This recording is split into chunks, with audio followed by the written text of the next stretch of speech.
dia. Eu sou o Jonas Luiz da Silva Virgulho de Capuí, sou professor, autor e design instrucional em educação à distância de 4ª geração, e hoje nós vamos continuar a nossa série de 6 capítulos da lição que todo político deveria saber. E hoje, no capítulo 2, vamos falar de moral na história.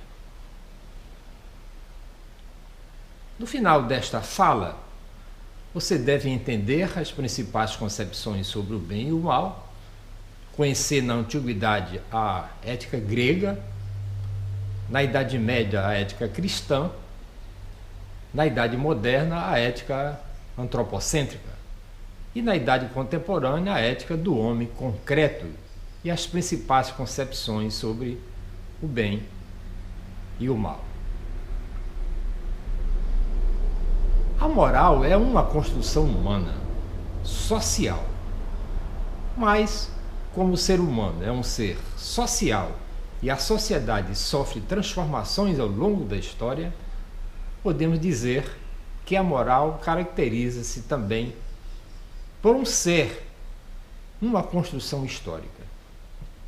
Com isso, queremos ressaltar que os sistemas morais não são fixos, nem imutáveis, pois estão relacionados com as transformações histórico-sociais.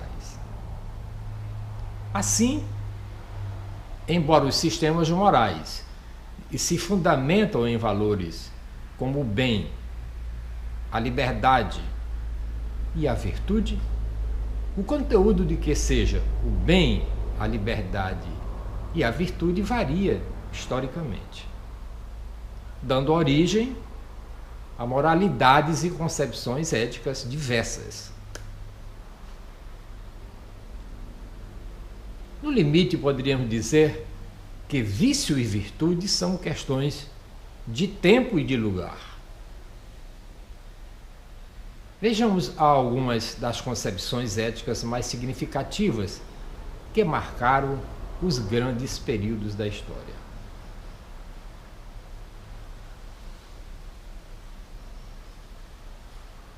Na antiguidade, a ética grega. A preocupação com os problemas éticos teve início de uma forma mais sistematizada na época de Sócrates, filósofo conhecido como o pai da moral. Os primeiros filósofos pré-socráticos privilegiaram as investigações sobre a natureza, sobre o mundo natural, a physis. A partir de Sócrates e dos sofistas, no século V antes da era cristã, a investigação sobre a natureza foi deixada em segundo plano, segundo as questões relativas à vida social. Ganharam o interesse maior, portanto, na filosofia. Os sofistas afirmavam que não existem normas e verdades universalmente válidas.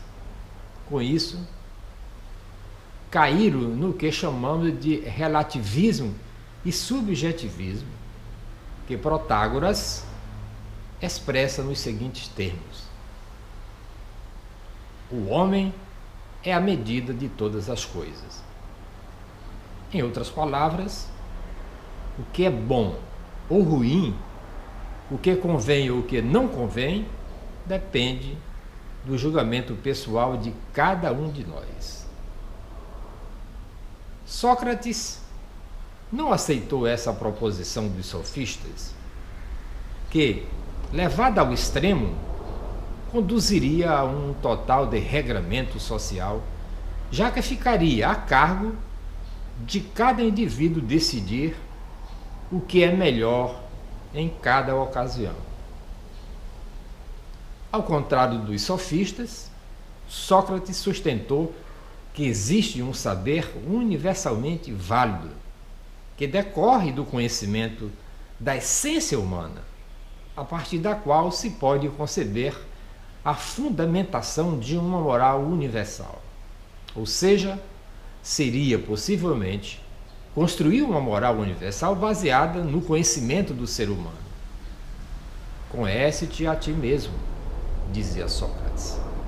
Isto é, no conhecimento daquilo que é essencial a todos os humanos, aquilo que todos os homens compartilham, apesar de suas eventuais diferenças. E o que é essencial ao ser humano? A sua alma racional. O homem é essencialmente razão. E é na razão que se deve, portanto, fundamentar as normas e costumes morais. Por isso, dizemos que a ética socrática é racionalista, ou seja, fundamentada na razão, no conhecimento que está acima dos interesses e dos desejos individuais, que pode, por isso mesmo, estabelecer regras universais, válidas para todas as pessoas. O homem que age conforme a razão, age corretamente, em concordância com a sua alma racional. Por isso, Sócrates acrescentou que quem age mal o faz por ignorância do que é o bem e do que é a essência humana. Platão e Aristóteles desenvolveram o racionalismo ético iniciado por Sócrates. Platão aprofundou a diferença entre o corpo e a alma, argumentando que o corpo, você a sede de nossos desejos e paixões, muitas vezes desvia o homem de seu caminho para o bem e defendeu a necessidade de purificação do mundo material, sensível, para se alcançar a ideia do bem. Já Aristóteles desenvolveu reflexão ética, também racionalista, mas sem o dualismo entre corpo e alma, proposta por Platão. Aristóteles procurou construir uma ética mais realista, mais próxima do homem concreto. Para tanto, pergunta-se sobre o fim último do homem. Para o que o homem entende? Todos nós buscamos a felicidade. E o que entende Aristóteles por felicidade? Para ele, a felicidade não se confundiria com o simples prazer, o prazer das sensações ou o prazer proporcionado pela riqueza e pelo conforto material. A felicidade maior para Aristóteles se encontraria na vida teórica, que realiza o que há de mais especificamente humano, a razão.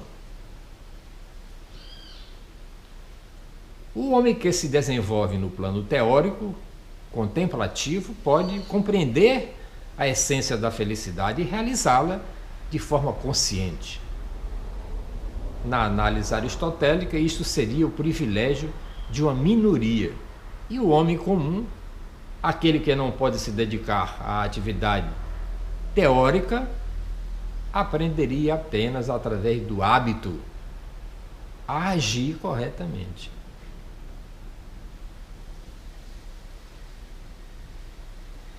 Assim, agir corretamente seria praticar as virtudes. Em seu livro Ética a Nicômaco, Aristóteles afirma: a virtude moral é um meio termo entre dois vícios, um dos quais envolve o excesso e outro, deficiência. Isso porque a sua natureza é visar a mediania nas paixões e nos atos. Está lá em Aristóteles, Ética a Nicômaco, livro 2. A coragem, por exemplo, seria uma virtude situada entre a covardia, a deficiência, e a temeridade, o excesso. Assim, Aristóteles propõe uma ética do meio termo, onde a virtude consistiria em procurar o ponto de equilíbrio entre o excesso e a deficiência. É importante notar que tanto em Platão como em Aristóteles, a ética estava vinculada à vida política. Aristóteles se refere mesmo à ética sendo como um ramo da política, já que a primeira trataria do bem-estar individual, enquanto a segunda trataria do bem comum. Acorda aí, político do Congresso Nacional. Presta atenção no que eu estou falando, que é para você, viu? No entanto, as mudanças ocorridas na Grécia Antiga, a partir do século III a.C., que levaram à perda da autonomia política das cidades-estados, provocaram uma transformação enorme na filosofia posterior ao período clássico. Surgem novas escolas filosóficas de inspiração socrática, mas que passam a tematizar a questão ética, não mais a partir da realização entre o indivíduo e a polis, uma vez que esta estava em processo de desaparecimento. As principais escolas desse período são o estoicismo e o epicurismo, buscando a realização moral do indivíduo fora dos contornos da vida política. Desenvolveram uma ética baseada na procura da paz interior e no autocontrole individual. O princípio da ética estoica é a apatheia, a atitude de aceitação de tudo que acontece porque tudo faz parte de um plano superior guiado por uma razão universal que a tudo abrange. O princípio da ética epicurista é a ataraxia, a atitude de desvio da dor e procura do prazer. A concepção de prazer é aqui também a do prazer espiritual, que contribui para a paz de espírito e o autodomínio. Minimizando a influência dos fatores exteriores sobre o bem-estar espiritual, Epicuro observou: o essencial para a nossa felicidade é nossa condição íntima, e dela somos senhores.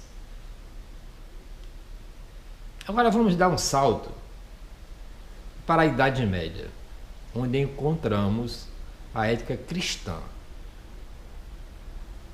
A ética cristã está centrada na relação individual, pessoal, de cada um com Deus, concebida como o Criador, onisciente e onipotente.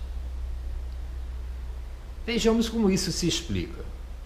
Os filósofos cristãos herdaram alguns elementos da tradição filosófica grega, reconfigurando-os no interior da concepção cristã.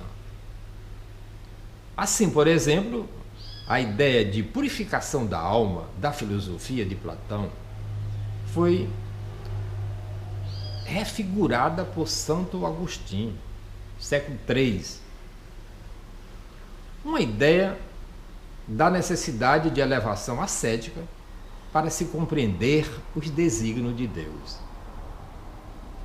Também a ideia da imortalidade da alma, presente em Platão, é retrabalhada por Agostinho na perspectiva cristã.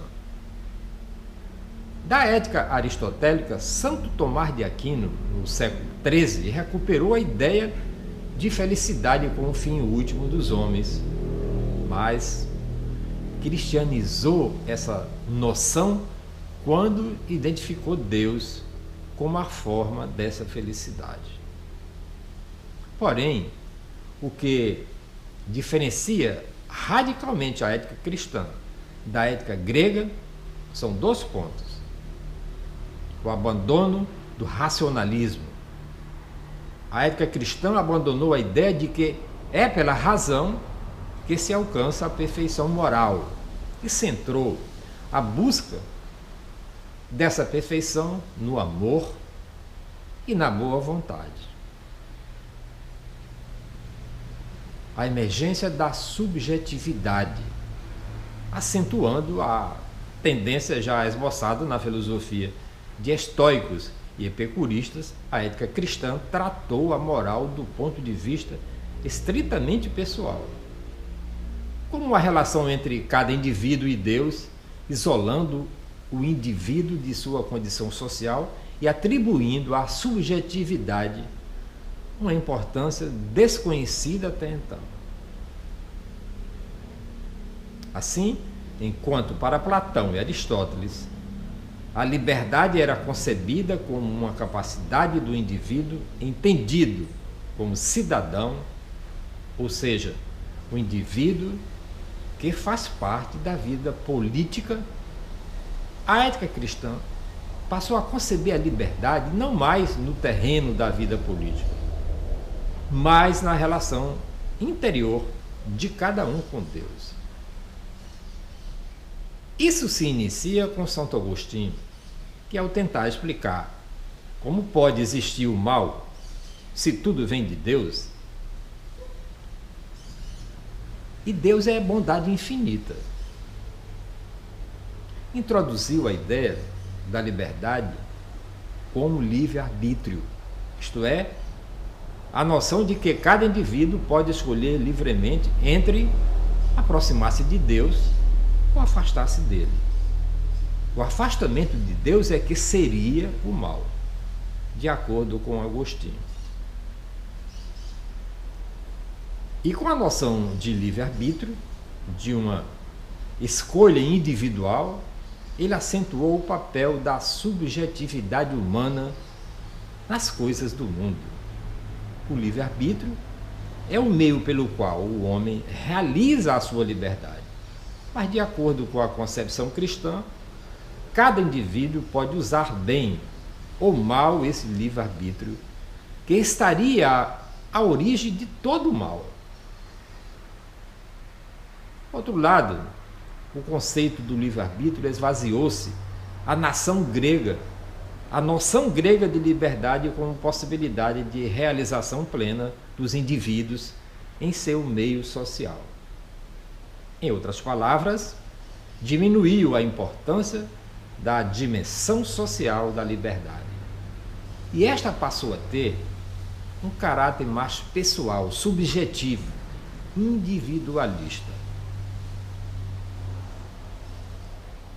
E vamos dar outro salto para a Idade Moderna. A ética antropocêntrica. Com o final e da Idade Média, marcado pelo Renascimento, há uma retomada do humanismo. No terreno da reflexão ética, esse fato orientou uma concepção moral centrada na autonomia humana.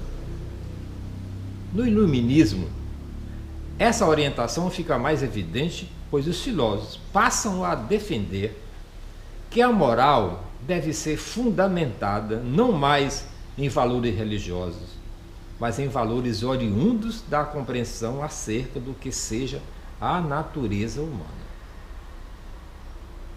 A concepção mais expressiva do período moderno a respeito da natureza humana é uma natureza racional, que encontra em Kant a sua formulação mais bem acabada.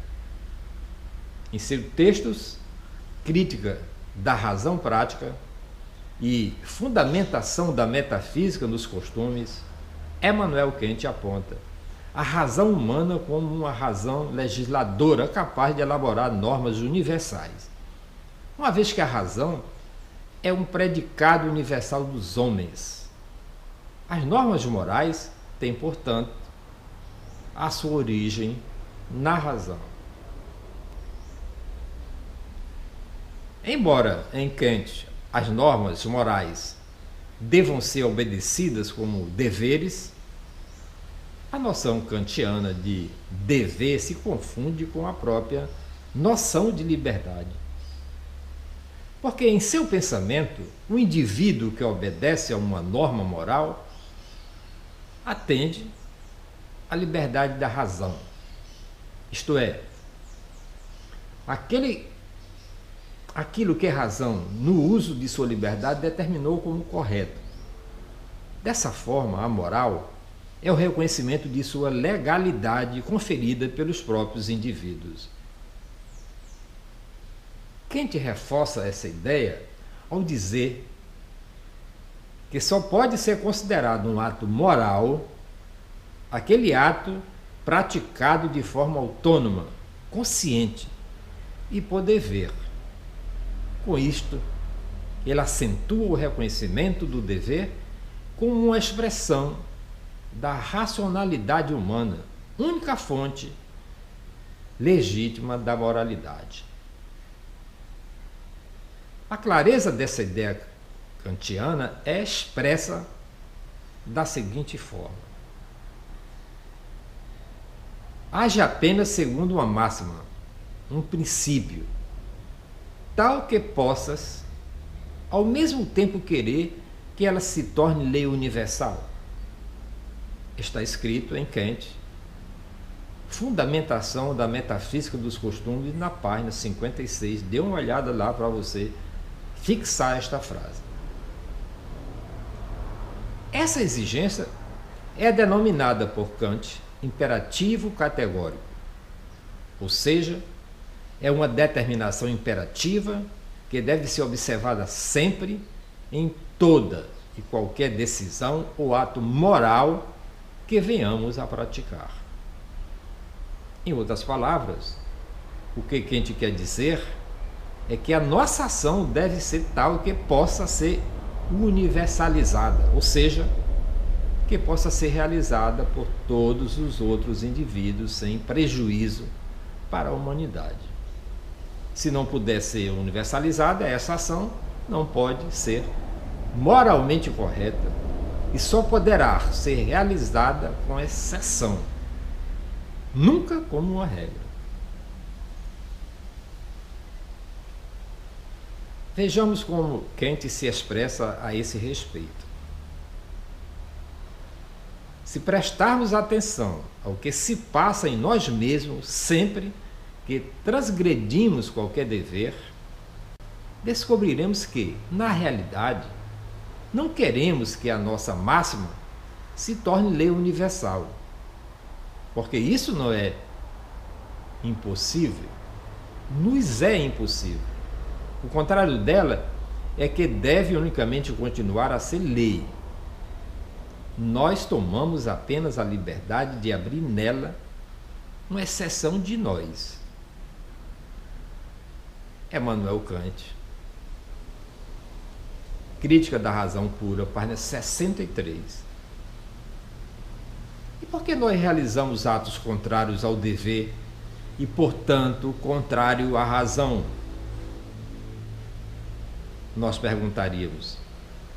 E quem te dirá que é porque a nossa vontade é também afetada pelas inclinações, que são os desejos, as paixões, os medos, e não apenas pela razão. Por isso, ele afirma que devemos educar a vontade para alcançar a boa vontade, que seria a vontade guiada unicamente pela razão. Mas poderíamos ainda questionar o reino da liberdade moral, mesmo que isso implique o sacrifício de sua felicidade pessoal. Chegamos assim à idade contemporânea, a ética do homem concreto. A reflexão ética na idade contemporânea do século XIX e XX se desdobrou em uma série de concepções distintas acerca do que seja a moral e a sua fundamentação. No entanto, a respeito das diferenças, as concepções éticas contemporâneas têm como ponto comum a recusa de uma fundamentação exterior, transcendental, para a moralidade centrada no próprio homem, a origem dos valores e das normas morais. Como vimos, isso já se verificou na Idade Moderna, sobretudo em expressão maior, a ética kantiana. No entanto, os autores contemporâneos reagiram contra o formalismo da ética kantiana. Dissemos que a ética kantiana é formal porque ela postula o dever como uma norma universal, sem se preocupar com a concepção individual da qual cada um se encontra diante desse dever. Em outras palavras, e Kant nos dá a forma da ação moralmente correta, mas não diz nada acerca do seu conteúdo. Ele não nos diz o que devemos fazer em cada situação concreta, apenas dá a forma geral das ações, através do imperativo categórico. Outro carinha, Hegel, é o primeiro a questionar esse aspecto de Kant. Ele reage contra esse formalismo ao chamar a atenção para o fato de que o conteúdo da moralidade é um conteúdo histórico-social.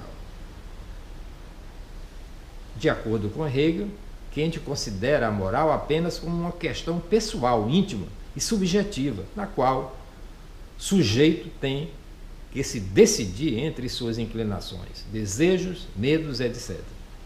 E sua razão. Para Hegel, a moralidade assume conteúdo diferenciado ao longo da história das sociedades. E a vontade individual seria apenas um dos elementos da vida ética de uma sociedade em seu conjunto. Na verdade, a moral resulta de uma relação entre cada indivíduo e o conjunto social. Assim, em cada momento histórico, a moral se manifestaria tanto nos códigos objetivos como na cultura e nas instituições de uma dada sociedade.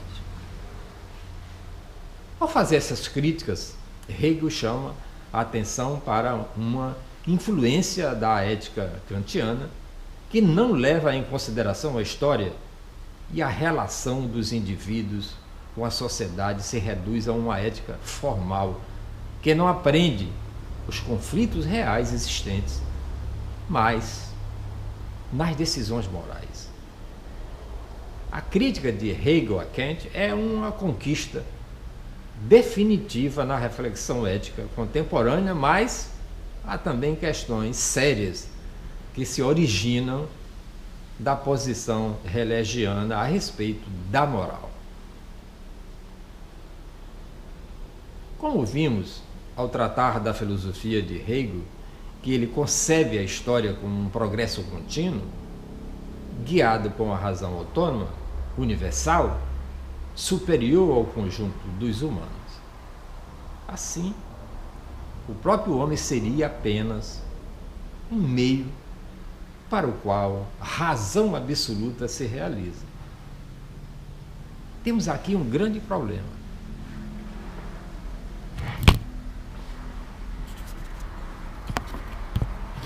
E o problema aqui foi eu que toquei aqui na cama.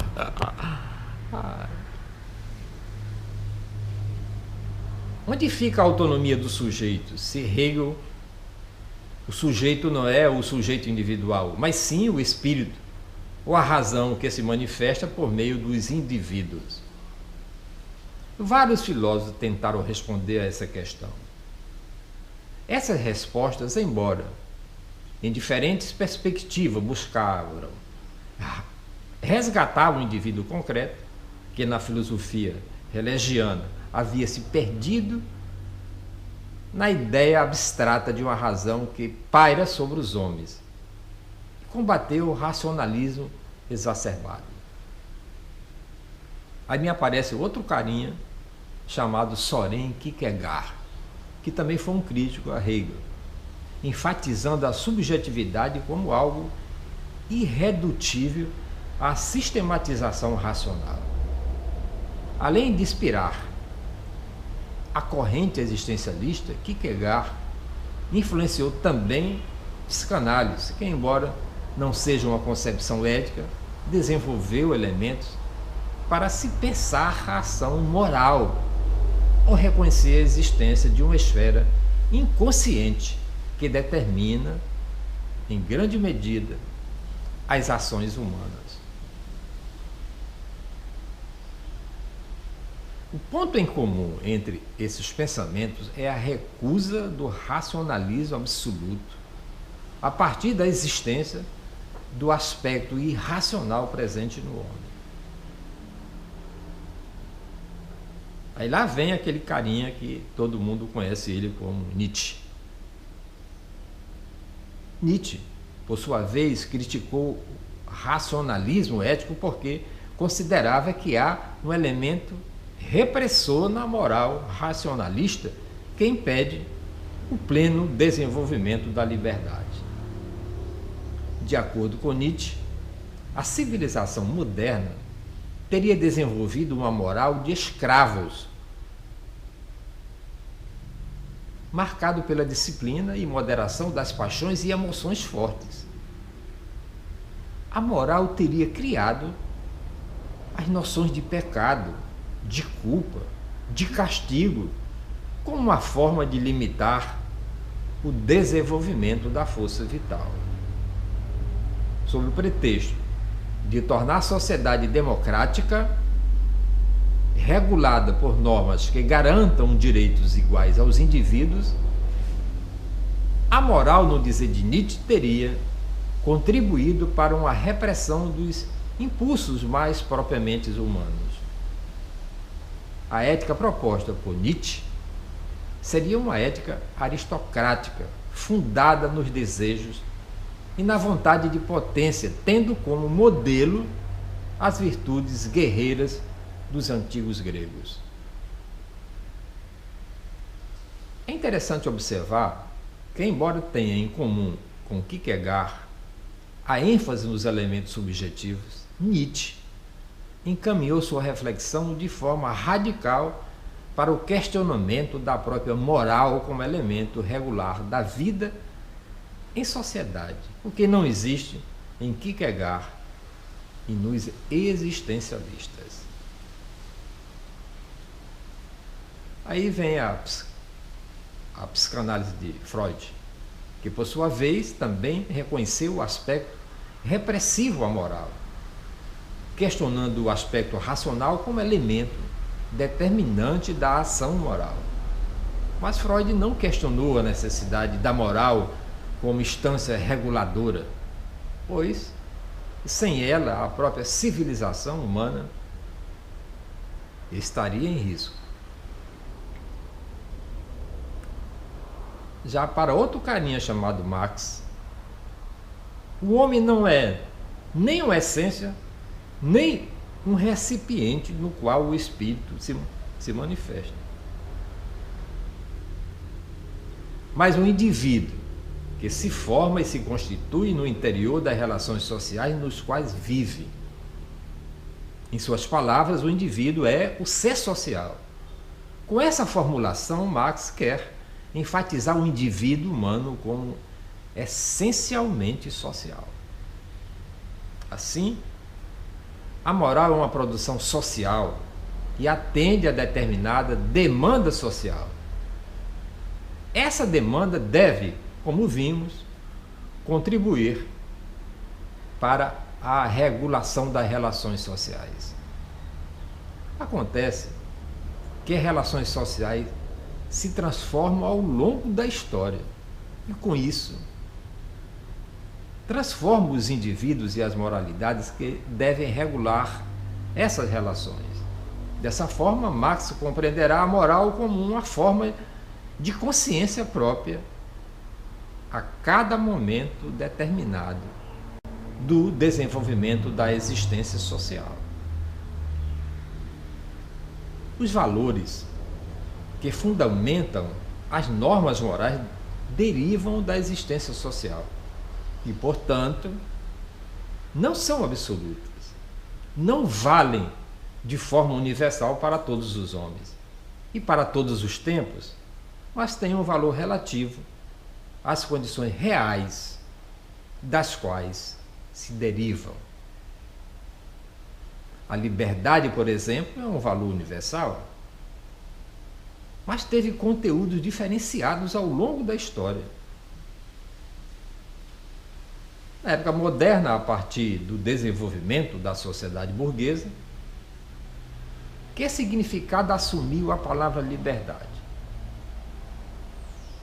De acordo com a Declaração dos Direitos do Homem, no final do século XVIII, a liberdade é o poder que o homem tem de fazer tudo que não prejudique os direitos dos outros. Analisando esse conceito de liberdade, Marx nos mostra que os valores morais são concebidos em meio a determinada forma de existência social e que, portanto, o seu conteúdo reflete essa existência de indivíduos isolados, competitivos, ou seja, indivíduos formados no interior de uma sociedade que estimula a competitividade e a exacerbação da subjetividade como valores. Assim, a moral seria uma das formas assumida pela ideologia dominante em uma dada sociedade, pois apregoa determinados valores que são necessários à manutenção dessa sociedade. Dessa forma, Marx identificou a origem social dos valores morais, opondo-se à fundamentação racionalista desenvolvida do iluminismo kantiano. Eu espero que nesta lição, que todo político deveria saber, você tenha compreendido um pouco sobre as principais concepções sobre o bem e o mal ao longo da história.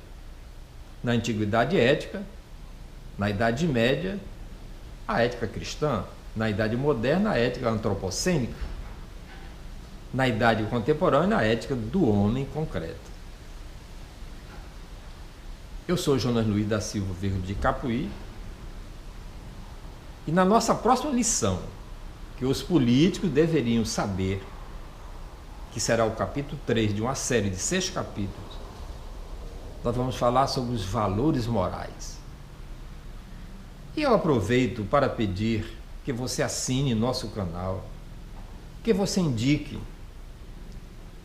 para os seus amigos, curta, compartilhe, clique aqui na marca d'água e habilite o sino ao lado para você receber os vídeos diariamente, pelo restante dos 50 anos da minha vida. E se por acaso você tiver algum amigo político, um presidente, um ministro, um senador da República, um deputado federal,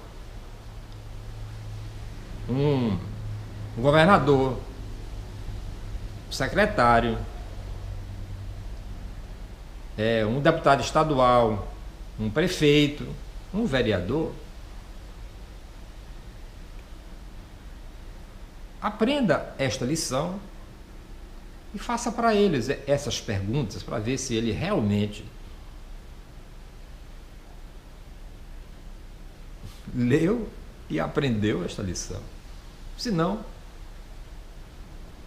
você pegue, puxe ele pela orelha, sente ele numa cadeira e deixa ele assistir esse vídeo, que ao cabo dessas 6 lições, tenho certeza absoluta de que o político, que é seu amigo, será outro, porque ele terá uma compreensão do mundo. Não tem essa história dele dizer que não tem tempo de assistir, não, porque ele tem tempo de assistir. Ele precisa. Nós vamos ter uma nova legislação, uma nova... os prefeitos foram eleitos e agora em janeiro eles vão assumir. Eles precisam ver isso, porque aqui está a essência e a consciência do povo. A consciência universal. Principalmente em relação à ética. E você, como cidadão, tem o direito e o dever de cobrar isso dos nossos governantes. Bom dia e até amanhã.